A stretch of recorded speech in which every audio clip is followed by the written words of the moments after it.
How to fix login error in Mettle application. First, if you're having any kinds of problem in the application, you need to make sure that the device is connected to a secure network. Swipe down on the control center and turn on your Wi-Fi.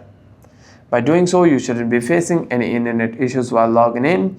However, if you are facing any other kinds of problem while logging into your account, you can simply go to your settings, tap on General, tap on iPhone storage, and you want to scroll down and navigate yourself to the Mettle application over here. And tap on Mettle application over here. Tap on offload app and offload app again. Reinstall the application, and what this does is it deletes the application whilst keeping its documents and data. And the next time you open the app, you shouldn't be facing any problems while regarding your login. And if some problem comes up again, you can simply restart your device